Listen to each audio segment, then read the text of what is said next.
मोक्ष मार्गस्य नेतारं वेतारं कर्म भूभृतां ज्ञातारं विश्वतत्त्वानां वंदे तद्गुणलब्धे। तत्वार सूत्र में हम क्रम से अनेक अनेक गाथाओं पर सूत्रों पर विचार कर रहे हैं और विचार करते करते संवर के कारणों में हम 22 परिचय पर पहुंचे। ठीक है ना। और 22 परिचयों में क्या क्या हमने सोचा कि क्षुधा, तृषा, शीत, उष्ण, ये चार चार के अलावा भी बहुत सारे परिचय हैं। और जो हेतु है परिचय सहन करने का वो बड़ा प्राथमिक और बहुत जेन्युइन है। क्या बताया था?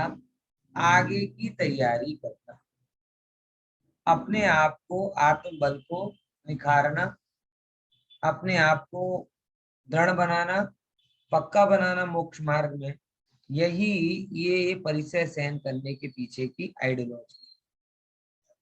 बराबर। अब इसी बात को थोड़े और आगे के सूत्रों से समझते हैं। जैसे अब ये चार था, चार के बाद में अब आया दंश मशक परिचय जय। कौन सा परिचय जय? दंश मशक परिचय जय। दंश मशक शायद आप लोगों को पता होगा। दांश यानी मच्छर। एक्चुअल में अगर रूरल भाषा में देखा जाए तो दांश मतलब बड़े मच्छर और मशक मतलब छोटे मच्छर। ये एक्चुअल इसका मतलब कि एक तरफ है बड़ा, बहुत विशाल काय मच्छर, और मशक मतलब छोटे छोटे कीड़े मकोड़े। इन शॉर्ट सारे इंसेक्ट जिसे अपन बोलते हैं, कौन कौन से? डांस, मच्छर, मक्खी, बिच्छू आदि कीड़े मकोड़े उन्हें काट लेते हैं। तो वे मुनिराज अपने मन में रंच मात्र भी खेद खिन्न नहीं होते और ना वो अपने ध्यान से चलायमान होते हैं। ख्याल में आया कि नहीं आया? क्या क्या बोला? दो बातें बोली कि खेद खिन्न नहीं होना और चलायमान नहीं, दोनों अलग अलग चीज। खेद खिन्न नहीं होने का मतलब ये नहीं होता कि अरे रे काहे को मुनि दीक्षा ले ली है, कितनी तकलीफ होती है, घर में होते तो कितना अच्छा रहता, जरा से जीवात होते दरवाजे बंद कर देते, ये कर देते, ऐसे खेद खिन्न नहीं हो। बराबर। और दूसरे नंबर पे क्या? दूसरे नंबर चलायमान नहीं, कि मच्छरों का सामर्थ्य वो अपनी आत्मा के सामर्थ्य से कम समझते हैं। समझ में आया? देखो, अगर हम अपने ध्यान से चलायमान हो गए ना, हो ही जाते हैं, हो ही जाते हैं। जरा सा आपके कोई बैठे हो स्वाध्याय में, कोई मधुमक्खी आपके घर में आ जाए, कोई बी आ जाए, कोई मच्छर आ जाए, तो वो आपका स्वाध्याय से ध्यान हट जाता है, मच्छर पे आ जाता है। मतलब आया था मच्छर, वो आपकी शक्ति को चेक करके चला गया। वो ये कि बोल गया कि भले ही तुम बड़े शरीर वाले हो लेकिन तुम्हारा आत्मबल बड़ा कमजोर है, तभी तो तुम एक मच्छर से नहीं देख स्थिर रहता है। मुनि आज कहते हैं कि हमें तो सिंह, भालू, बाघ, नाग, अजगर ये ध्यान से चलायमान नहीं कर पाते, तो मच्छर की क्या हैसियत? बराबर ख्याल में? हम लोगों को ये चीज समझने की जरूरत है। कभी भी किसी भी चीज से अगर हम चलित हो गए, इन शॉर्ट हमारा आत्मबल कमजोर हो गया और हमने उस चीज की वैल्यू ज्यादा, तो इस बात को यहाँ बताया जा रहा है कि बुनियाद दो, खेद खिन्न नहीं होते। क्यों हो गया ऐसा, क्यों हो गया ऐसा विचार होना, खेद खिन्न हो गया। अब ऐसा तो विचार नहीं कर रहे, लेकिन अब ठीक है, हो रहा है ऐसा, ऐसे करके अगर उसमें अटक गए तो वो भी क्या कहलाता है? एक प्रकार का ध्यान से चलायमान बना है। मुनि आज को दोनों नहीं। ठीक है ना। आगे पढ़ते हैं। पढ़ो, कौन पढ़ेगा? खुशी बहन पढ़ो। नागन्य परिचय जय। नागन्य परिचय जय। नग्न होने पर भी पुरुष स्वीकार प्रकट न होने से नागन्य परिचय जय कहलाता है। बराबर, ये तो स्पष्ट बात है कि मुनिराज का शरीर कैसा होता है, दिगंबर, और पुरुष देह के धनी है, दिगंबर है। अगर अंश मात्र भी विकार हो तो प्रकट हो जाए, और प्रकट हो जाए तो उचित नहीं कहलाए। तो ये क्यों नहीं होता? क्योंकि मुनिराज ने इस परिचय जय को जीत लिया। मतलब कहने का मतलब उन्होंने अपने काम विकार को जीत लिया है, और काम विकार को जीतने के कारण अगर वो नग्न भी रहते हैं तो कभी लज्जास्पद परिस्थिति में पहुंचते नहीं, यानी शर्मनाक परिस्थिति में उनको कभी जाना नहीं पड़ता, क्योंकि वो इतने अंदर में दृढ़। और ये कितना पुरुषार्थ है, इस बारे में मुनिराज की दशा समझना बहुत उत्कृष्ट वस्तु है कि कैसा पारिशरण मुनिराज हो, महल में चले जाएं, कहीं पर भी चले जाएं, कोई भी आ जाए, किसी भी रूप में उनको अपने अंदर में विकार नहीं होता। बराबर, क्योंकि वस्त्र हो तो विकार छिपा भी, लेकिन अंदर में कितनी तैयारी और कितना आत्मविश्वास कि कैसी भी परिस्थिति हो मुझे विकार नहीं होता। धन्य वैसे मुनिराजों की साथ, ये उनके नागन्य परिचय जय के अंतर्गत आता। आगे पढ़ो, अरति परिचय जय। अरति परिचय जय, इंद्रिय समूह आदि से उत्पन्न अरति को शीघ्र ही अत्यंत क्षीण कर देना अरति परिचय जय है। बराबर, એટલે इंद्रिय समूह आदि से उत्पन्न अरति। देखो अरति का लॉजिक क्या दिया, अरति का कारण क्या बोला? एक ही कारण बोला, इंद्रियों का समूह। यानी कोई चीज, देखो आत्मा और ज्ञान के लिए कोई अरति कारक नहीं होता। होता है क्या? अगर आप अपने आप को अरति का आत्मा मानो, तो आत्मा मानने पर क्या आपको किसी के प्रति अरति अरति का प्रश्न आएगा? सोच के भी देखो ना, कि अपने आप को आत्मा मानो और अन्य को आत्मा मानो, फिर देखो किससे रति होगी ना किससे अरति होगी। यानी स्वाभाविक रूप से आप जब हम अपने आप को आत्मा मानते हैं तो अरति का कोई स्कोप ही नहीं होता। यानी अरति होती है और आत्मा मानने पर नहीं होती। इसका सीधा सीधा मतलब क्या होता है कि जब हम अपने आप को 5 इंद्रियों के साथ जोड़ते हैं क्या बोला? जब हम अपने आप को 5 इंद्रियों के साथ जोड़ते हैं तब ही उसी परिस्थिति में अरति होती है। और वो मुनिराज इस चीज को समझ चुके हैं कि मुझे अभी किसी के साथ में जुड़ना नहीं, इसीलिए वो उसे अत्यंत क्षीण कर देते और वो उनके अरति परिषद होते। मतलब कितना गजब है कि जब कुछ अच्छा लगना ही बंद हो जाए। आई कि नहीं ये बात समझ में? अच्छा, ये जो अभी दिनेश भाई ने मैसेज किया है, ये सबके लिए है क्या? वीडियो दिख रहा है सबको? दिख रहा है दिनेश भाई દેખાય છે। अच्छा, पहला કર્યો तो मैसेज कि હમણાં કર્યો तो? દેખાય છે, બરાબર છે। ના, એમને મેસેજ આવ્યો તો કે નો ભાઈ, વિડિયો બંધ થઈ ગયું, હે? પાછું બંધ થઈ ગયું અત્યારે શું આવ્યું થયું? તો હમણાં પાછું બંધ થઈ ગયું। બધાને દેખાય છે ને? દેખાય છે। સંભળાય છે। બધું ઓકે, બરાબર છે, બરાબર છે। હા સારું સારું, બધું બરાબર છે। એટલે અંકલ અમારી તમે તરફ, લીવ કરીને એકવાર સાઇન ઇન કરો તો કદાચ પાછું થઈ જશે। હા હા, ઓકે એટલે ઓકે, એટલે થેન્ક યુ। મારી બાજુથી અરતિનો કોઈ પ્રસંગ નથી, તમારી બાજુથી હોય તો તમે જોઈ લેજો। बराबर ना? हाँ, सारू। तो आरती परिचय जय की बात आई कि अत्यंत क्षीण कर देना। मैं आपको एक बड़ी अच्छी बात बता रहा था कि कितना अच्छा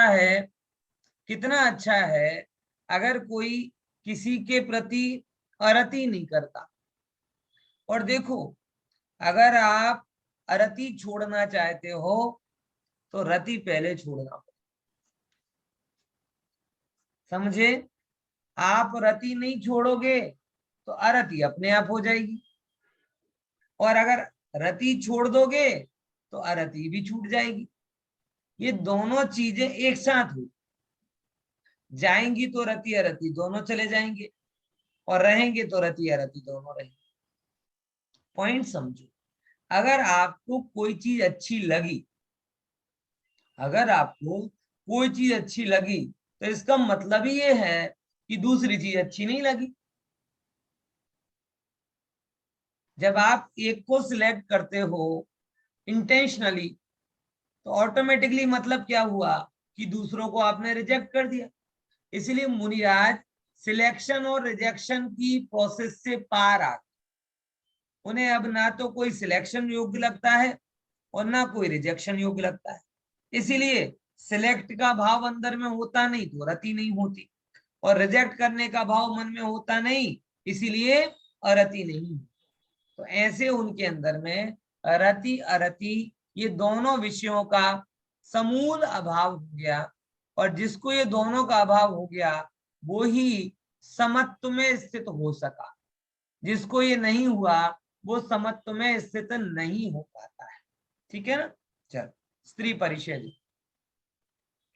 स्त्रियों के भ्रू विकार, कटाक्ष विक्षेप, आभरण आदि के प्रति पूर्ण निग्रह का भाव रखना, उनके दर्शन स्पर्शन आदि की अभिलाषाओं से पूर्णता रहित होना तथा स्निग्ध मृदु विषाद सुकुमार शब्द और तंत्री वीणा आदि से मिश्रित अति मधुर गीत आदि सुनने में निरुत्सुक रहना स्त्री परिचय है। देखो कितनी वो बात कही उन्होंने कि स्त्रियों के भ्रू विकार, मतलब ये सारी बातें कटाक्ष विक्षेप, अब वो क्या होता है वो मुझे बताने की आवश्यकता नहीं है। कुल मिला के विविध हाव भावों के प्रति निग्रह का भाव होना, मतलब उपेक्षा का भाव, उसमें अनुरक्ति नहीं होना, आकर्षण नहीं होना, पुनः पुनः वो देखने का निहारने का भाव नहीं होना, स्पर्श करने का भाव नहीं होना, शब्द देखने का भाव नहीं होना। और क्या बोला यहाँ पर कि विविध प्रकार के जो शब्द है ना, शब्द मीठे शब्द, ये सुनने का भाव नहीं होना, और जो रागमयी संगीत है वो रागमयी संगीत आदि सुनने में भी निरुत्सुक रहना, ये कौन सा परिचय है? स्त्री परिचय जय है। बराबर। तो इस प्रकार से धन्य मुनिराज अपने अंदर के पूरी तरीके से विकार को जीतते हुए, जैसे अपन बोलते ना कि नारी देह को काष्ठ की पुतली के जैसा जानते, श्रीमद का जो कथन है कि जीवित नार को कैसा गिने? काष्ठ की पुतली के समान गिने। ऐसा उनका वो अवलोकन रहता है, और इसी कारण वो स्त्री परिचय जय के धनी। यहां तक कि अगर कोई स्त्री उनके प्रति अनुरक्त होकर विविध प्रकार की, स्वयं तो अनुरक्त होते नहीं, कोई स्त्री अगर उनके प्रति अनुरक्त हो जाए तो भी वो उनसे विचलित नहीं हो। शास्त्रों में मांगी तुंगी, अगर आप लोग गए हो, मांगी तुंगी कौन कौन गया? मैं कई बार एक घटना बताता हूँ। मांगी तुंगी, उसमें एक बलभद्र की उल्टी प्रतिमा है। सीधी प्रतिमा है, उल्टी प्रतिमा। अब सबको प्रश्न तो होना चाहिए कि हर जगह भगवान की सीधी प्रतिमा होती है, इनकी उल्टी प्रतिमा क्यों? तो वहां के जो इतिहासकार बताते हैं कि एक बलभद्र की प्रतिमा है जिनका रूप इतना अलौकिक था, इतना अलौकिक था कि एक बार जब वो आहार के लिए निकले तो उन्होंने देखा कि एक महिला उनके रूप में ऐसी अनुरक्त हो गई कि बाल्टी को बाजू में रही, पनघट पे पानी भरने जाते थे ना तो बकेट होती, तो बकेट तो साइड में रह गई और अपने छोकरे की कमर में रस्सी बांधकर उसे कुएं में डाल दी और बास्केट वहां पे। जैसे ही उनने ये देखा तो उन्हें अत्यंत वैराग्य भाव हुआ। देखो ये उनका स्त्री परिचय। बाकी और कोई होवे तो फूला नहीं समाये, देखो देखो मेरा रूप ऐसा, मेरा रूप ऐसा, लोग ऐसे करते वैसा। उनको अंदर में वैराग्य भाव हुआ। बोले धिक्कार है ऐसे रूप पर जिसके कारण माँ अपने मातृत्व को भूल गई।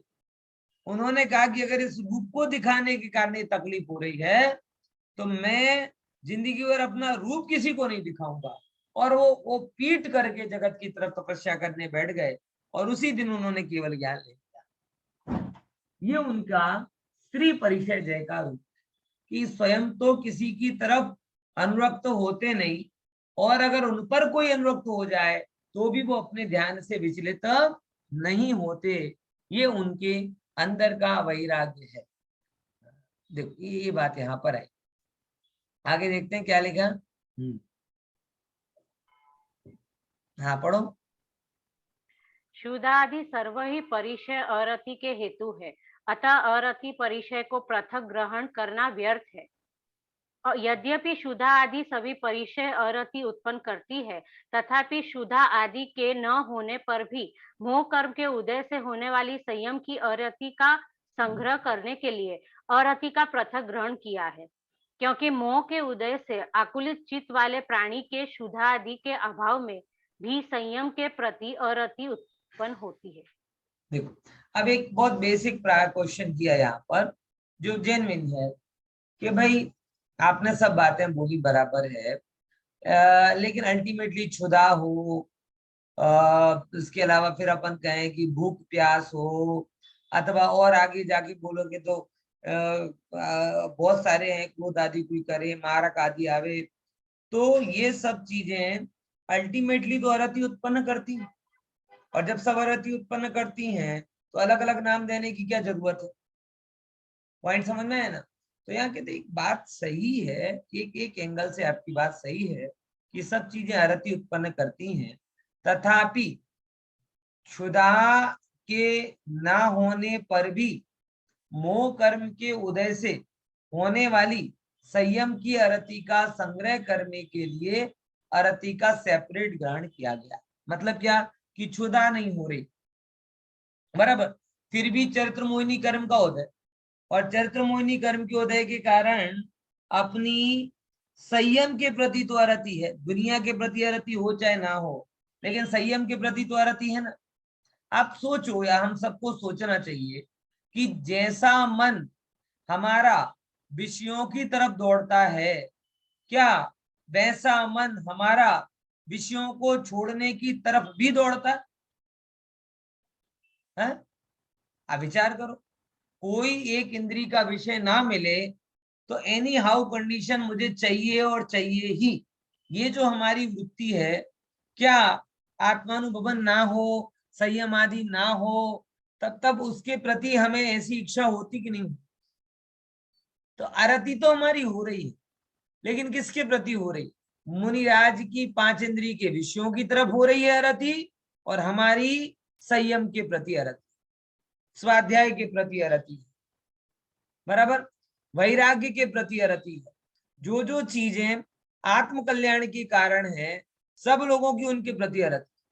आप देखो ना, मैंने तो बहुत अनुभव किया है जगत में कि जब भी किसी से धर्म की बातें करने लगो, जो मीटिंग 2 घंटे की प्लानिंग वाली चल रही हो, आप उसमें धर्म की बातें करते हो तो उस मीटिंग की भ्रूण हत्या हो जाती।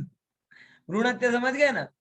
कि मतलब जो आगे चलने वाली थी, आपने जरा सी धर्म की बातें की, लोगों का पूरा रस चला जाता है, छोड़ के चले जाते हैं। मुझे काम याद आ गया यार, बोर मत करो यार, है? समझे कि नहीं समझे? यानी राग की बातें प्रिय लगे और धर्म की बातें अप्रिय लगे, अरति तो पड़ी है भैया, लेकिन किसके प्रति अरति है? अरति हमारी पड़ी हुई है संयम के प्रति, और उस संयम के प्रति अरति को भी यहाँ पे अलग से लेना। भूख नहीं लगी, लेकिन संयम के प्रति अरति है, इसलिए अरति को सेपरेट ग्रहण किया। क्यों? क्योंकि मोह के उदय से आकुलित चित्त वाले प्राणी के क्षुधादि के अभाव में भी, जिसको क्षुधादि नहीं है, सर्दी गर्मी नहीं है, बाहर में सब प्रकार से कंफर्टेबिलिटी है, लेकिन तो भी अरति है। किसके प्रति अरति? देखो समझना, कहना क्या चाह रहे हैं कि कोई व्यक्ति इतना ज्यादा अपनी इच्छाओं के प्रति संवेदनशील हो कि अपने लिए अरति का एक भी कारण ना रखे, बराबर। गर्मी लगती हो तो एसी चला ले, सर्दी लगती हो तो हीटर मंगा ले, बराबर, और भूख लगती हो तो 56 प्रकार के भोग बना ले, जो भी चीज हो, हर चीज पुष्कर, तो भी उसके अंदर अरति पड़ी हुई है। किसकी अरति? जब आप भोग भोगते हो तो संयम की प्रति अरति। तो ज्ञानी की भोगों के प्रति अरति और अज्ञानी की संयम के प्रति अरति। पीठ तो खड़े ही हैं सभी, कोई धर्म के प्रति पीठ करके खड़ा हुआ है और कोई संसार के प्रति पीठ देकर खड़ा हुआ। कोई आत्मा के सन्मुख है तो कोई संसार के सन्मुख है। सन्मुखता तो है, विमुखता भी है, ये दो डायमेंशन है, या तो इस तरफ हो या इस तरफ। समझ में आया कि नहीं? अधिकतर लोगों का वलन किस तरफ होता है? कुछ भाग्यशाली होते हैं जो धर्म और आत्मा की रुचि की बात करते हैं, बाकी अधिकतर तो ये 5 इंद्रिय के विषयों की बात करते हैं। तो जो बाहर में अरति का प्रसंग नहीं है जिसके पास, उसकी आत्मा के प्रति अरति पड़ी ही है, यानी अरति का भाव कॉमन ही है। ठीक है ना? चलो आगे बताओ। चर्या परिषजय, गमन करते हुए पैरों के कट जाने, छिल जाने आदि कारणों के उपस्थित होने पर भी पूर्व में अनुभव किए हुए उचित यान वाहन आदि का स्मरण नहीं करना तथा सम्यक प्रकार से गमन के दोषों का परिहार करना चर्या परिषजय है। चर्या, देखो चर्या, निषिद्धा और सय्या, इन तीन में कॉमन अंतर क्या है?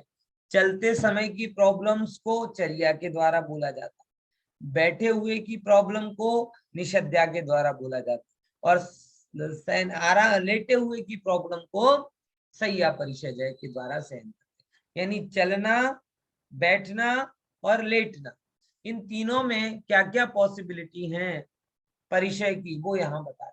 देखो चर्या परिचय, गमन करते हुए पैरों के कट जाने, छिल जाने आदि कारणों की उपस्थित होने पर, आप सोचो तो जरा, आजकल तो लोग बियर्ड फीट चलना ही भूल गए। सच बताओ, मैं आप लोगों से पूछूं, आखिरी बार कब आप नंगे पैर चले थे?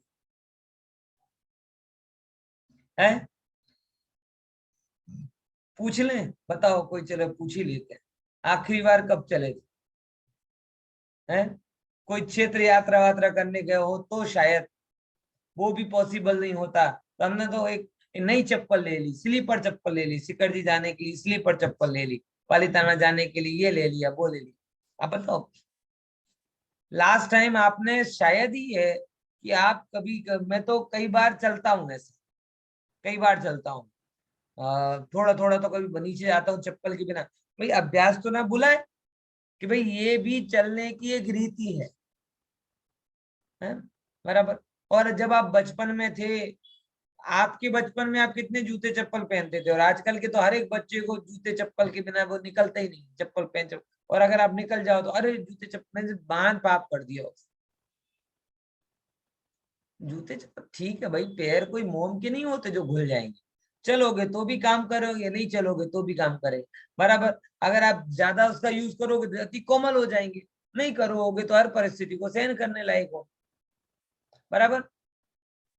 बीच में एक बात कह देता हूँ, ये थोड़ा आपको लगे, लेकिन एक बहुत गहरी बात है जो आजकल के लोग कह रहे हैं, और बहुत विचारणीय बात कह रहे हैं कि हर एक व्यक्ति को अपने जीवन में थोड़ा बहुत बियर्ड फीट चलना चाहिए। कारण क्या है कि ये शरीर जब आप धूल मिट्टी के बना किससे? धूल मिट्टी से बना है, और आपने इसको धूल मिट्टी से टोटल डिस्कनेक्ट कर दिया। तो धूल मिट्टी से जब आप इसको डिस्कनेक्ट कर दोगे तो इसको आप अपने मूल से हटा रहे हो। किससे हटा रहे हो? मूल से हटा रहे हो बराबर।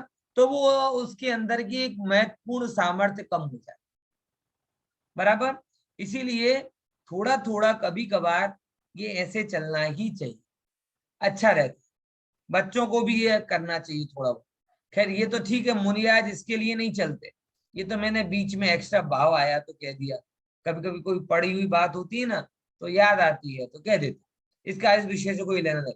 मुनिराज तो अपरिग्रह के कारण ऐसे चलते, और जब ऐसे चलते हैं, मैं आपको तो साफ जगह पे चलने का कह रहा हूँ, कोमल जगह पे चलने का कह रहा हूँ, लेकिन मुनिराज तो कंकरीली पथरीली जगह पर चलते, तपते हुए रोड पर नंगे पैर चलते, कांटे गड़ रहे, पत्थर हैं, खाल छिल रही है, लाल लाल हो गया है पूरा पैर। धन्य मुनिराज, ये मुंह से आह नहीं निकलती। विचार करके देखो, और कंटिन्यूअस चलते, छिल गए, कट गए। और ऐसा नहीं कि पहले नहीं चल, पहले कैसे थे कि पहले शायद फ्लाइट में भी जाते हो, पर्सनल व्हीकल करके भी जाते हो, तो भी स्मरण नहीं करते कि भैया पहले कितने आनंद में थे, अब कितने दुख में। ये हमें सीखना चाहिए। हम अगर पुण्य के उदय में एक सुख सामग्री को भोग लें और फिर पाप दूसरी बार पाप के उदय में वैसी सामग्री ना मिले तो हम उसे याद कर करके दुखी होते।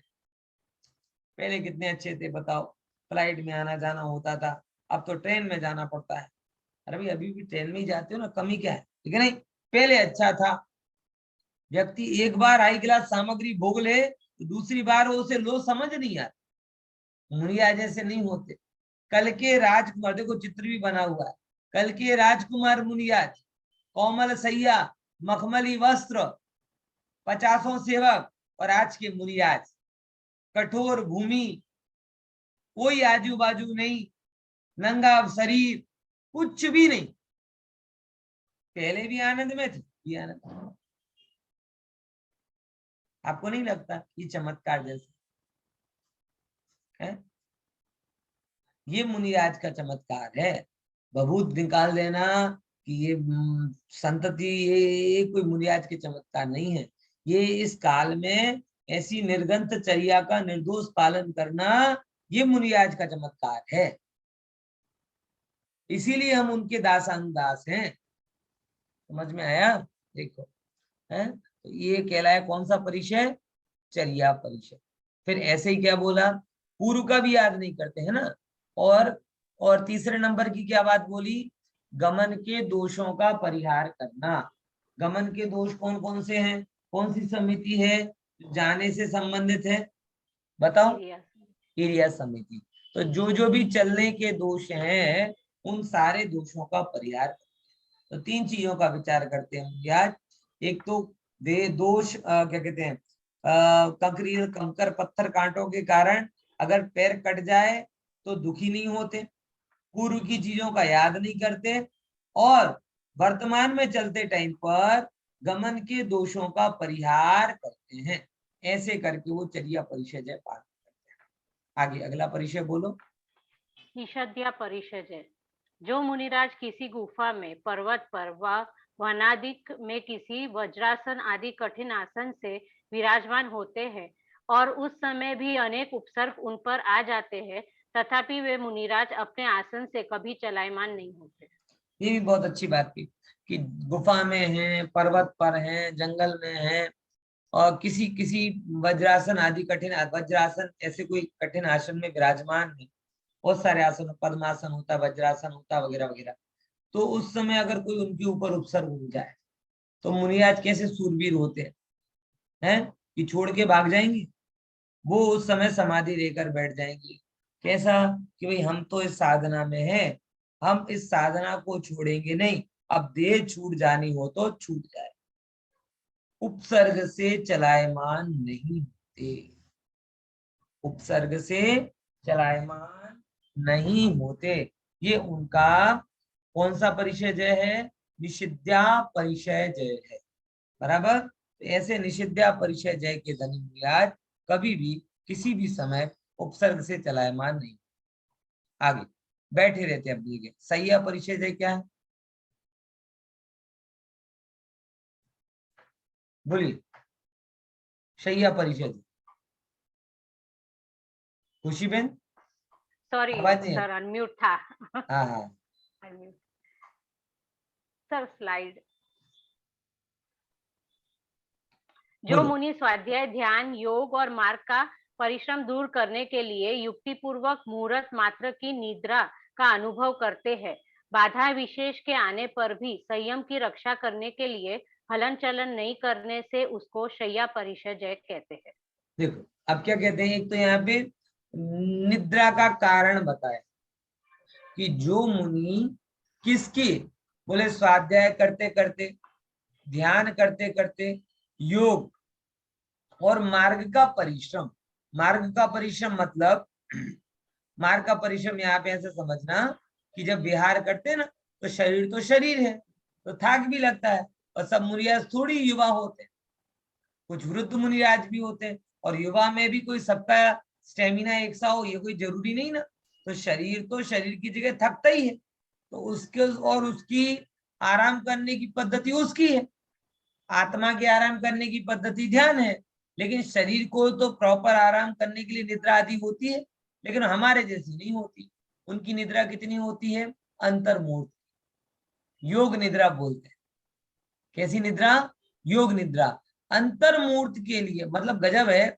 मैं तो कई बार आश्चर्य होता है, हमारी तो अंतर्मूर्त में नींद लगती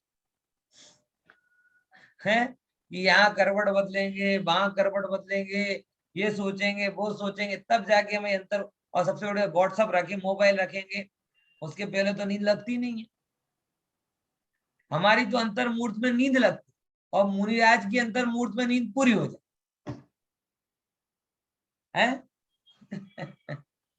समझ में आया? हाँ, ये याद है कि भाई युक्ति पूर्वक मुहूर्त मात्र की निद्रा का अनुभव करते हैं, 48 मिनट की निद्रा का अनुभव करते हैं। और मुझे जानकर बड़ा एक आश्चर्य हुआ और आनंद भी हुआ। एक मैं साइंस मैगजीन पढ़ रहा था, और उस साइंस मैगजीन में ये लिखा था, बहुत अच्छे से लिखा था, कि अगर कोई व्यक्ति अपने परिणामों और उस पर नियंत्रण करे तो 45 मिनट्स की नींद उसको दिन भर एनर्जी देने के लिए पर्याप्त। किसी और ने पढ़ा मेरे अलावा? ही है कहाँ पढ़ा ये तलबेन? कहीं वांचेलो छे? याद नहीं क्या? हाँ, मैंने भी बहुत पहले आईएएस के टाइम पढ़ तब ये पढ़ा था। अब वो मैगजीन का था, मतलब ऑथेंटिक मैगजीन थी, व्हाट्सएप ज्ञान नहीं था। મને એમ થયું કે આ દીદી તો એવું છે ને હમણાં આવતા મહિને કઈ ના ઓફિસ મને લાગે ચર્ચામાં જોઈન થયા છે, પણ એ બીજી ચર્ચામાં હશે। બરાબર, એટલે આ વસ્તુ મેં વાંચી थी, ફરી ક્યારે મળશે તો રેફરન્સ પણ પૂછી લઈશ। પણ બહુ સારી રીતે ઓથેન્ટિક લખ્યું છે કે કોઈ માણસ અગર જો પોતાના નિયંત્રણમાં રહે તો 45 મિનિટ્સની ઊંઘ એને આખી દિવસ એનર્જી આપવા માટે તૈયાર છે। પણ આપણે આપણી જાતને એવો ઇવોલ્વ નથી કરતા, ડેવલપ નથી કરતા। આપણે ફોન નવો લઈ લીધું, લેપટોપ એડવાન્સ લઈ લીધું, ઘર સારું કરાવી નાખ્યો, કપડા હાઈ ક્લાસ કરી લીધા, પણ પોતાની જાતને હાઈ ક્લાસ નથી કરતા, પોતાની જાતને લો ક્લાસ રાખી છે। એટલે જેમ જળ પોતાની શક્તિઓને ડેવલપ કરી રહ્યો છે, એમ તમે પણ એનાથી ઇન્સ્પાયર થઈને પોતાની શક્તિઓને ડેવલપ કરો। જે શરીર એમ કહેતો હોય કે નહીં ભાઈ મને તો 8 કલાક ઊંઘ જોઈએ, એને કહો ને ભાઈ 8 કલાકની શી જરૂર છે? જ્યારે મુનિયાદ અંતર્મુહૂર્તમાં તંદુરસ્ત રહે છે તો તું 2 કલાક સાંભળી લે આરામથી, 4 કલાક, વધારેમાં વધારે 6 કલાક। હવે આખો દિવસ ઊંઘ કરવાનો શું મતલબ છે? અડધી જિંદગી તો ઊંઘમાં જ કાઢી નાખે છે। બરાબર ખ્યાલમાં આવે છે? એટલા માટે આ વસ્તુ થોડી વિચારવાની છે कि मुनिराज कौन सा परिचय करते हैं कि युक्ति पूर्वक मुहूर्त मात्र की निद्रा का अनुभव करते हैं। और क्या बोला? बाधा विशेष के आने पर भी संयम की रक्षा करने के लिए हलन चलन करने से उनको सह्या पड़े। अब देखो मुनिराज, आपको पता हो चाहे नहीं हो, प्रमाद में करवट भी नहीं बदलते। जिस करवट सोते हैं उस करवट ही उठते। पता है आप? પડખા ફેરતા નથી। કેમ કે આમ રીતે આધા નિક્ષેપણ સમિતિથી આ જગ્યા, જેટલી જગ્યામાં આરામ કરે એટલી જગ્યામાં પીંછી ફેરીને ત્યારે પછી બીજી જગ્યા જો કરવટ ફરી ગયા તો એ જગ્યાનો તો પરિમાર્જન કર્યો નથી, તો પછી પરિમાર્જન વગરની ક્રિયા અનાચાર થઈ ગઈ, અતિચાર થઈ ગઈ। તો મુનિયાજ આવો દોષ લગાડતા। કરવટ પણ જોયા વગર સાહેબ એવું હોતો હશે? એ અમે તો ક્યાં પડખા ફેરી છે, અમારો પડખો તો ફરી જાય। અમારો પડખો એટલા માટે ફરે કેમ કે અમારા મનના પડખા બરાબર નથી। આ મનોવિજ્ઞાન કહે છે જે જીવનમાં જેટલો અસ્તવ્યસ્ત હોય ને એટલી ઊંઘ પણ એની અસ્તવ્યસ્ત હોય। અસ્તવ્યસ્ત હોય એનો મતલબ શું? કે આમ ફેરીને સુવે, આમ સૂતો હોય આ બાજુ મોઢું કરીને, ઉઠે તો આ બાજુ મોઢું હોય। કેમ? કેમ કે અંતરમાં એટલા બધા એના અંદરમાં ઉથલ પાથલ ચાલતી હોય, એ બધું રિફ્લેક્શન તમારા બોડીમાં દેખાય। ત્યારે તમે કોન્શિયસ હો છો, ત્યારે તો તમે ઇન્ટેન્શનલી આ બધી એક્ટિવિટી ને એક્શન રિએક્શન ને કંટ્રોલ કરી લો છો। લેકિન જ્યારે તમે ઊંઘમાં હો તો તમારા અંદરમાં જેટલું છે ને ઉથલ પાથલ, એ બધું તમારા બોડીમાં રિફ્લેક્ટ થાય। અને મુનિરાજના અંદરમાં કોઈ ઉથલ પાથલ નથી. એટલા માટે એ જેવી રીતે સૂવે છે એવી જ રીતે ઉઠે છે. મારા એક મિત્ર હતા, છે હજી તો, સરસ સ્થાનકવાસી મિત્ર, પણ બહુ સજ્જન. એકદમ શવની જેમ સૂવે. અને અમે લોકો તો આમ હોય ને, શવ કેવી રીતે આમ કરી એવી રીતે સૂવે ને એવી જ રીતે ઉઠે. અમે હોસ્ટેલમાં રહેતા હતા ને જયારે, તમને જો ભૂલ ચૂક થી કોઈ આવી ગયો ને તો લઈ જશે કે આ માણસ તો પતી ગયો છે.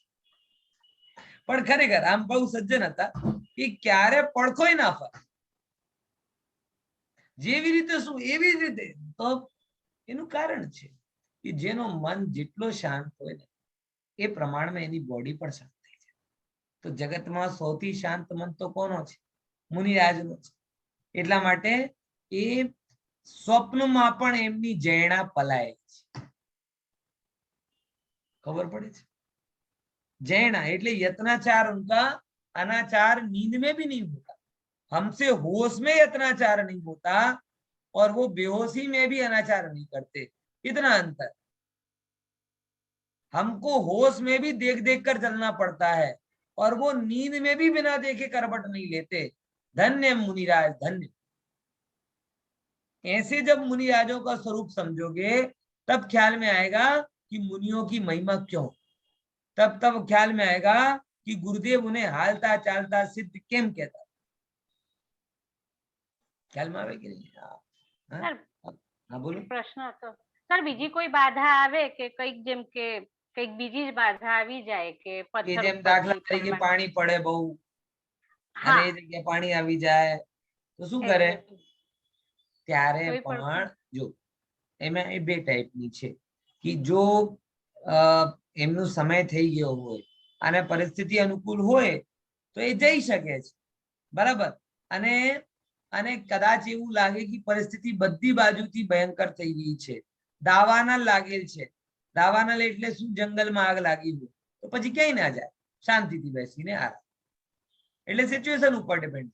એ બીને જાય છે એવું નથી, પણ એમનો તો આમ જ ઊંઘનો સમય પૂરો થઈ ગયો અને એકવાર ઊંઘ પૂરી થઈ ગઈ તો ફરી લગી જાય, ફરી લગી. આવું આપણા જેવું વિચાર નથી કરતા. એકચ્યુઅલમાં શું છે, આપણું જે સોફ્ટવેર છે ને જૂના જમાનાનું છે અને એમનું અપડેટ વર્ઝન છે. એ ઊંઘ વગર ફ્રેશ રહી શકે અને આપણે ઊંઘ વગર ખુશ થઈ જઈએ.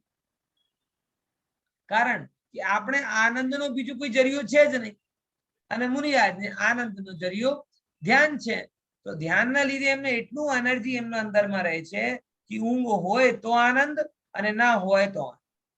અને એકચ્યુઅલમાં હું ઘણી વખત આ વાત કહું છું, ફરી તમને કહું કે ધ્યાનમાં પણ ઊંઘમાં તમને રિફ્રેશમેન્ટ કેમ લાગે છે? આ બહુ લોજિકલ વસ્તુ છે. મુનિરાજોની ઊંઘ ઓછી કેમ હોય છે? ઊંઘ કોને કહેવાય? કોઈ મને કહેશે ઊંઘની ડેફિનેશન શું છે? કોન્શિયસ માઇન્ડ ને સુવરાવી દેવું, સબકોન્શિયસ ચાલુ રહે. એટલે સારી વસ્તુ એ કીધી. ફિઝિકલી આરામ કરવો ને. આમ તો પછી હું અત્યારે આરામ જ કરું છું તો ઊંઘ કહેવાય? શરીરના બધા પાર્ટ્સ ને રિલેક્સ કરી દેવા. આમ પડી હોય તો થઈ જાય.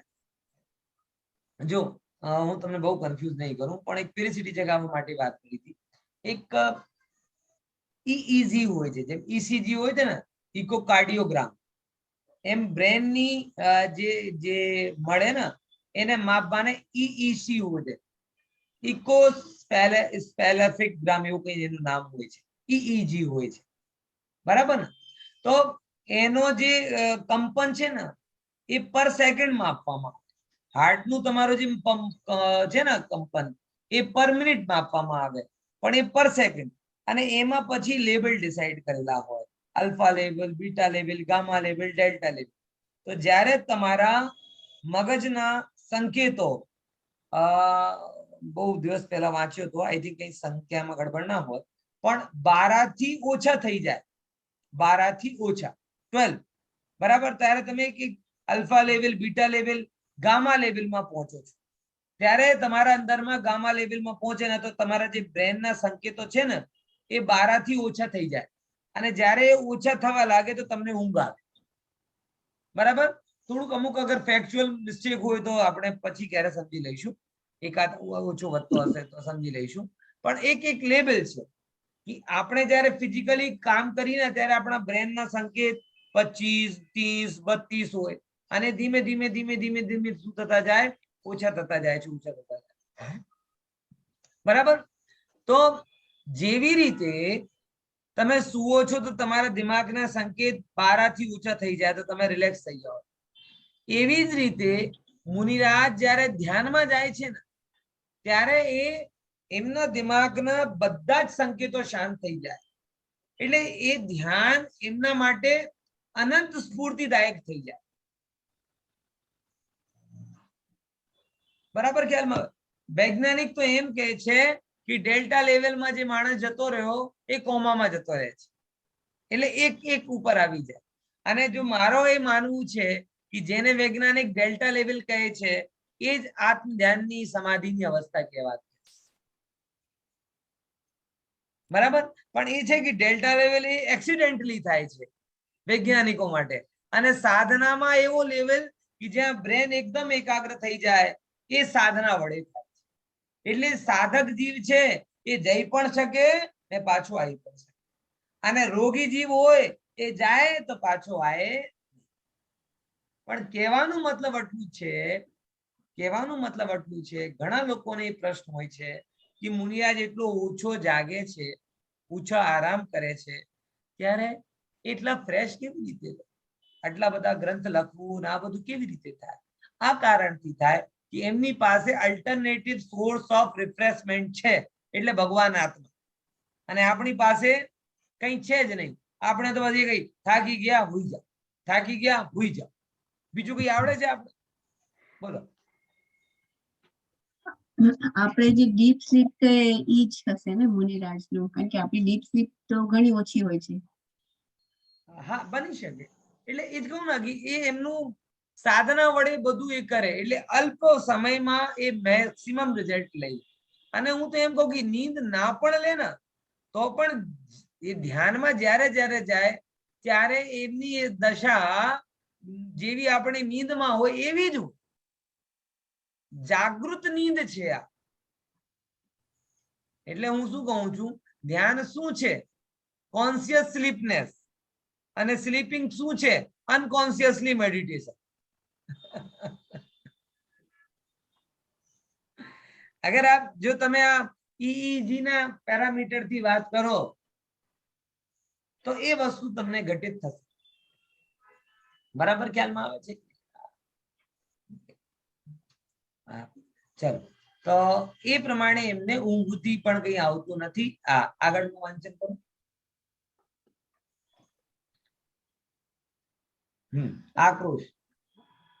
आक्रोश परिषद है।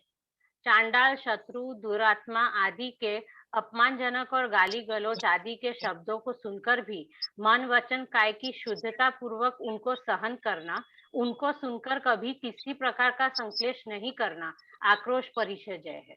देखो, बहुत बढ़िया बात कही। चांडाल, शत्रु,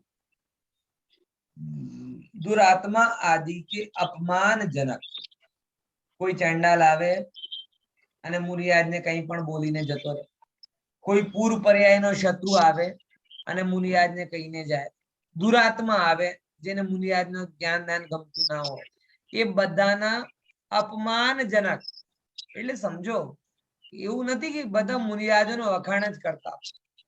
ઘણા લોકો તો નિંદા કરે, તો નીકળતા હોય તો પથ્થર મારે કે એ નાગા ક્યાંથી આવી ગઈ. આમ એવું નથી કે ભાઈ જેવી દ્રષ્ટિથી તમે જોવો છો એવી દ્રષ્ટિથી આખો જગત જોતો હોય, એવું નથી. મુનિયાજ પોતાના જીવનમાં ઘણા કઠિન વચનોને પણ સાંભળે છે. તમે વિચાર કરજો, આ વસ્તુ બહુ સિરિયસ છે કે ભાઈ આવા કઠિન વચન થી લોકો એમ કે પથ્થર મારે, લાકડી મારે, ગાળો આપે કે અમારે નગરમાં નહીં આવવાનું ને તમે કોણ છો ને કેવા છો, આમ છે ને તેમ છે. વિચાર કરો, તમે એક કલ્પના માત્ર કરો કે જે નગરમાં કોઈએ ખબર જ ના હોય કે દિગંબર સાધુ પણ હોય છે, એવા નગરમાં જો મુનિયાજનો વિહાર થાય તો નગરના લોકો એને શું શું નહીં કહે. આવું હાલમાં પણ કેસ બને છે. ઘણા લોકો મુનિરાજો ઉપર કેસ ઠોકી દે છે. જેમ કે અમુક તો છે ને મુસલમાન વગેરે, એ લોકો તો બહુ જ આ બાબતમાં કટ્ટર છે કે પથ્થર લઈને મારવા આવે. અમારા સિલવાનીમાં પણ ઘણી વખત સાધુ આવે ને તો એવા છે ને જ્યાં એમનો ગમન બિહારાદી થાય ને, અમુક લોકો તો પથ્થર લઈને મારવા આવે છે. આવું બધું થાય. હવે આ તો આપણી એમની સાથે સમાજ હોય, કદાચ એવી જગ્યા હોય જ્યાં એમની સાથે કોઈ ના હોય ને પેલા મૂર્ખો રહેતા હોય તો મારી પણ દે, તો મુનિયા શું કરશે એના પ્રત્યે? હે, ભગવાન तुम्हारा हिसाब किताब करेगा, जाओ मैं तुम्हें श्राप देता हूँ, कमंडल માંથી પાણી લેને કાઢ. આક્રોશ પરિચય છે. આવા ભયંકર વચનોને સાંભળીને પણ પોતાની સ્થિરતાને ના ગમવા. ઘણી વખત એમ આવે. ઇવન દેન હું તો એમ કહું છું કે આપણે દિગંબર હોય ને ત્યારે ઘણા જો આપણા મિત્રો હોય ને એ પણ આપણી સાધુની આમ નિંદા કરે ઘણી વખત કે તમારા સાધુ કેવા આમ નાગા ફરે ને આમ કરે ને તેમ કરે. તો પેલા મને પણ આમ બહુ લાગતું. મારો તો આમ બેકગ્રાઉન્ડ એવો ને, બાકી ફેમિલી હજી સાધુ આવે ગામમાં બધું હોય તો મારા જે હિન્દુ મેં તમારા કેવા તમારા સાધુ, તો હું ઘરે આવીને બહુ દુઃખી થતો હતો. એટલીસ્ટ એક લંગોટ પહેરવામાં શું જાય છે? એક પહેરી લીધી હોત તો કોઈને કહેવાનો મોકો ના મળે. ઘણું દુઃખ થતું. બરાબર. પણ હવે શું થાય છે ખબર પડે. ના ના નહીં તો પછી ઊંઘું હોય તો કહી દો ને, તો હું સવાર લઈ જઈશ દર્શન કરવા. હા, શું કહેતો હતો હમણાં ભૂલી ગયો. શું કહેતો હતો? છેલ્લી લાઈન શું હતી? મુનિરાજ લંગોટ પહેરે. ઓકે, હા, હું એમ કહેતો હતો કે કદાચ જો આપણે એમ કહેતો હોય તો આપણે પણ સમજવું જોઈએ કે જો પરિણામ ના બગાડવું જોઈએ. જેવી રીતે મુનિરાજ પોતાની ચર્યામાં દ્રઢ રહે અને કોઈ એમના ચર્યાને લઈને કંઈ પણ કહે તો પરિણામ બગાડતા નથી, એવી રીતે આપણે પણ કદાચ કોઈ એમ કહીને જાય કે તમારા સાધુ આમ ને તેમ, ત્યારે સમજવાનું કે આપણે પણ થોડુંક નગ્નતા ને આક્રોશ પરિચય જે સહન કરી રહ્યા છે. એ આપણા મુનિયાદ જ આપણે એવી શિક્ષા રહે છે.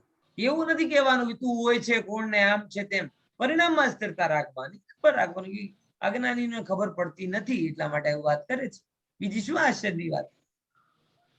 ઓકે, તો આ ધ્યાન રાખો.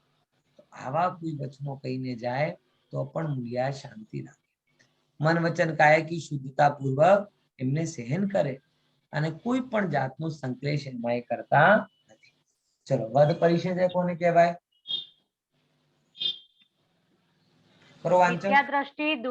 मिथ्या दृष्टि दुर्जन दुष्ट और शत्रु आदि के द्वारा क्रोध पूर्वक किए गए वध, बंधन व ताड़न आदि को सहन करते हैं तथा वे धीर वीर मुनि मन वचन काय की शुद्धता पूर्वक उसी समय प्राण हरण करने वाले वध, बंधन आदि को भी सहन करते हैं, उसे वध परिचय कहते हैं. देखो, કહેવાનો મતલબ આટલું છે કે કોઈનો ગાંડપણ આટલો હદ સુધી વધી જાય કે પહેલામાં તો કેવા આવ્યું, આક્રોશમાં શું કર્યો?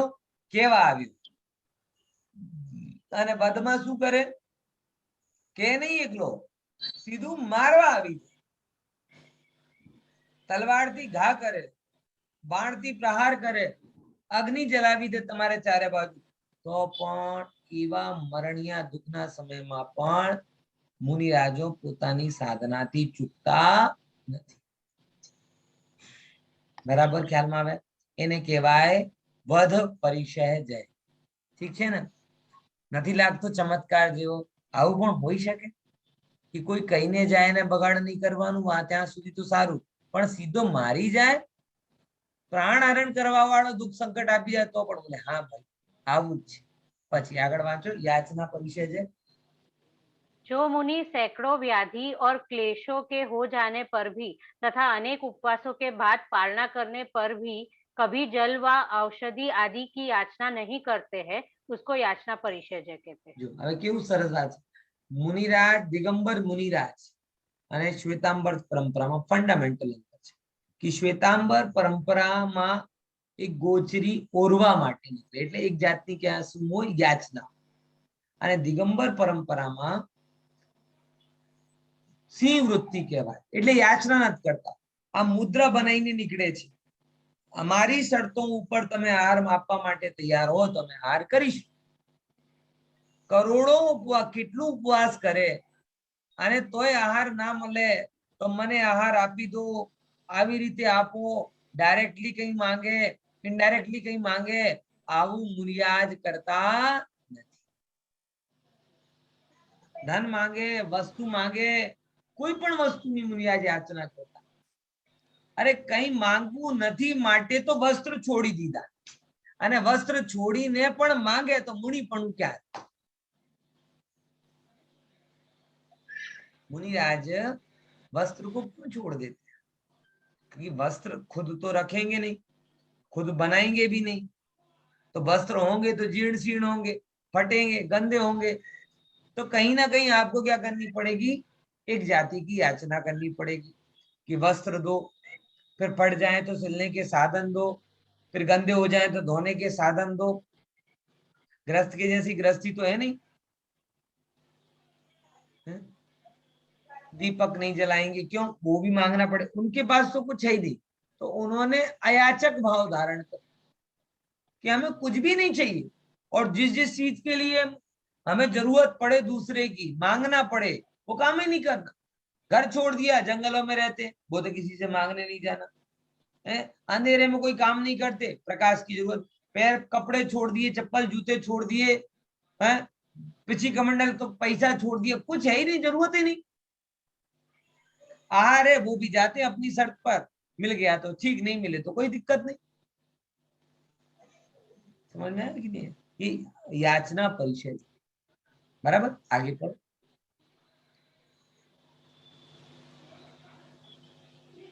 स्लाइड। हाँ हाँ अलाप परिषद है। आहार आदि का लाभ नहीं होने पर भी वे मुनिराज संतुष्ट होकर मन वचन काय की शुद्धता पूर्वक उस भूख प्यास की तथा आहार आदि के न मिलने की बाधा को सहन करते हैं। ये बहुत बढ़िया बात। देखो, मुनिराज को एक ही श्रावक के प्रति एक ही वो है, जो कनेक्शन हो सकता है श्रावक और मुनिराज का, वो किस पॉइंट ऑफ व्यू से हो सकता है कि भाई मुनिराज श्रावक के पास आहार लेने जाते, बराबर। समझे कि नहीं समझे? मुनिराज कहाँ जाते हैं? श्रावक के पास आहार लेने के लिए, और श्रावक मुनि के पास क्या लेने जाता है? ज्ञान लेने के लिए जाता है। इन दो के अलावा तीसरी और कोई चीज का कनेक्शन ना। श्रावक कोई मुनिराज से अपने स्वार्थ के लिए जाए और मुनिराज श्रावक के पास अपने स्वार्थ के लिए जाए तो गड़बड़ होगी। यहाँ ज्ञान और यहाँ पर दो के अलावा कोई चीज की जरूरत। अब वो अगर मुनिराज आहार के लिए निकले और आहार नहीं मिला तो क्या करें? तो मुनिराज जैसे बोलेंगे ना कि श्रावकों को पता नहीं चलता है कि गांव में मुनिराज आए हैं, तो व्यवस्थित पड़गाहन करें, ना ऐसा करें ना वैसा करें, ये इनको आज का धर्म ही खत्म हो गया है, सेवा भाव खत्म हो गया है, भक्ति खत्म हो गया, दुनिया भर की। ये जो विधवा विलाप है ना, विधवा विलाप, मुनिराज जैसा विधवा विलाप नहीं करते। विधवा विलाप समझ गए ना? मतलब बहुत सारे लोग इतने गले तक भरे रहते, आप करे जे बधाई, हम करे जे तेम करे, कितनी कंप्लेंट करोगे भाई, चुप हो जाओ। सब ऐसा ही ख्याल में आ रहा कि नहीं आ रहा? सब कैसे हैं? ऐसे ही हैं। इसीलिए इस चीज को थोड़ा विचारते हुए हमें आगे बढ़ना चाहिए, ठीक है ना? तो पता नहीं लगता। हाँ, आगे का पढ़ो। हाँ, रोग परिषद है। कोढ़, उदरशूल, वातज्वर, पित्तज्वर आदि अपने पाप कर्मों के उदय से उत्पन्न हुए और समस्त दुखों को देने वाले ऐसे सैकड़ों असह्य रोगों की महावेदना को भी बिना प्रतिकार व इलाज कराए सहन करना। गजब बात है। अपने को तो सर दुखता है तो सेरिडोन ले ले। मुनिराज कह रहे भयंकर रोग भी हो ना तो भी मुनिराज औषध आदि भी नहीं लेते। अगर मुनिराज औषध अपनी तरफ से नहीं लेते, हाँ, कोई गांव में वैद्य हो और मुनिराज की मुखमंडल को देखकर उसे उनके रोग का पता चल जाए और वो उस औषध को आहार में मिला के दे दें, तो वो फिर उन्हें पता ही नहीं है, तो अपने इंटेंशन से ली नहीं, तो वो ले सकते। बाकी वो किसी से कहते नहीं कि तुम आके हमें ये रोग। और गजब बात ये है, आज भी मैं देखता हूं, मैं कई मुनियाजों के परिचय में हूं, हमसे कम बीमार होते हैं। हम इतना ध्यान रखते तो भी वो आज ये हो रहा है, कल वो हो रहा, परसों ये हो, बराबर। और वो कुछ भी नहीं करते तो भी अधिकतर स्वस्थ रहते हैं। इससे सिद्ध हो जाता है, मेरा तो सिद्धांत पक्का होता है कि भैया देखो, ये जो हम भले लाख प्रकार के विकल्प करें कि इससे ये हुआ ना, उससे वो हुआ ना, ये दूर कर, ये सब भ्रम ही है माथे का। बाकी खरेखर काम तो अपनी अपनी योग्यता से हो रहा है, होना है तो होता ही होता है, नहीं होना तो नहीं होता। ठीक है ना। तो मुनि आज का परिचय जय रोग परिचय जय, ऐसा है रोगों की वेदना को भी सहजता के साथ सहन करते जाओ। आगे पढ़ो। तृण स्पर्श। तृण स्पर्श परिचय जय। वायु से उड़कर आए हुए सूखे पत्ते व तृण आदि के स्पर्श से उत्पन्न हुई खुजली आदि के विकार को सहन करते हैं, उसमें किसी प्रकार का क्लेश नहीं करते, उसको तृण स्पर्श परिचय जय कहते हैं। देखो अब क्या बोला, ये भी बड़ा सरल सा है कि ऐसा धूल आंधी मिट्टी आए शरीर में, धूल अपनों को जब कभी ऐसा होता है तो क्या लगता है, जई ने पहला नहीं लई पछी आप बधु धूल धूल काढ़ी हाश। मुनि आज क्या करते हैं, जंगल में रह रहे हैं, जंगल का वातावरण इतना खुशनुमा भी नहीं होता जितना तस्वीरों में बताया जाता है। भयंकर आंधी, भयंकर तूफान, पत्ते सब है, धूल भी चिपक रही है, सब हो रहा है। मुनि आज का स्नान व्रत, कैसे वो हो जाते, मैं तो आश्चर्य करता हूँ कि पूरे धूल शरीर में धूल लपटी हुई हो, बराबर, तो भी वो उसको दूर करने का प्रयास नहीं करते और विचलित भी नहीं। चलो आगे पढ़ो। मल परिचय जय। मल के कारण चर्म विकार आदि होने पर भी स्वयं मल को दूर करने की या दूसरे से मल को दूर कराने की इच्छा नहीं करते हैं। तो अब एक सी बात है कि मुनि आज स्नान व्रत के धनी, और अगर ऐसा कुछ हो रहा है शरीर में कि बहुत सारे मल चिपक गया है, तो भी वो उस मल को ना तो दूर करते ना करवाने की इच्छा। चारों पढ़ दो एक साथ। सत्कार पुरस्कार परिचय जय। स्तुति करना, प्रशंसा करना आदि सत्कार है, चलते समय यात्रा आदि में उनको आगे रखना, स्वयं पीछे चलना पुरस्कार है। कोई सत्कार पुरस्कार न करे तो खेद नहीं करते, उसको सत्कार पुरस्कार परिचय जय कहते हैं। प्रज्ञा परिचय जय। मैं अंग, पूर्व और प्रकीर्णक शास्त्रों में विशारद हूँ तथा शब्द शास्त्र, न्याय शास्त्र और अध्यात्म शास्त्र में निपुण हूँ, ऐसे विज्ञान मत दूर कर देना प्रज्ञा परिचय जय है। अज्ञान परिचय जय। यह अज्ञ है, कुछ नहीं जानता, पशु समान है इत्यादि आक्षेप वचनों को शांतिपूर्वक सहने वाले, अपने मन में अज्ञान से हीन भावना नहीं आने देना, मानसिक ताप से संतापित नहीं होना, अज्ञान परिचय जय है। अदर्शन परिचय जय। तप के बल से रिद्धियों के उत्पन्न नहीं होने पर जिन वचन पर अश्रद्धा नहीं करना, अदर्शन परिचय जय है। देखो, सत्कार पुरस्कार, जगत में सत्कार मिले वो कहलाता है, नाम रखे, प्रशंसा करे, वो सत्कार। और आपको आगे आगे करे, कोई यात्रा में आगे करे, फोटो छापे नहीं छापे, तो कोई ने फोटो छापी, किसी ने उपाधि दे दी, तो जो दे रहा है वो तो मेरा वाला, और जो नहीं दे रहा तो वो तो नालायक, वो तो मुझे कुछ समझते ही नहीं है। ऐसे व्यर्थ के विचार नहीं करते, सब भाव में संभावी रहते हैं। ये कौन सा परिषद है? सत्कार पुरस्कार परिषद। फिर प्रज्ञा परिषद है, क्या है कि मैं इतने इतने अंगों का ज्ञाता हूँ, फलाना पढ़ लिया हूँ, ऐसा जो बहुत विद्वान होने का अहंकार है वो भी मुनि याद नहीं करते, क्योंकि उनको प्रज्ञा का अहंकार नहीं होता। तो प्रज्ञा परिषद है। इसके रिवर्स भी अज्ञान परिषद, कि अगर कोई मुनियाद का क्षोभसम नहीं है और कोई उनकी ऐसी आरोप कर रहा है कि ये तो बिल्कुल बड़द बुद्धि छे, એને કઈ આવડતું નથી, ખાલી ખોટા આમ કરે છે, આવો કોઈ આક્ષેપ કરે, કમેન્ટ્સ કરે, તો મારો અજ્ઞાન છે ને અજ્ઞાનને લઈને કોઈ કમેન્ટ્સ કરે તો એ પોઈન્ટ ઓફ વ્યૂ થી એમાં દુખી પણ થતા નથી। અને ચોથા નંબર ઉપર આવે આદર્શન પરિચય। આદર્શન પરિચય એટલે શું કહેવાય कि એ જે ધર્મમાં આચરણ કરે અને આચરણ કરતા કરતા કોઈ એવો વિચાર ના કરે જે ધર્મ પ્રત્યે અશ્રદ્ધા उत्पन्न કરે।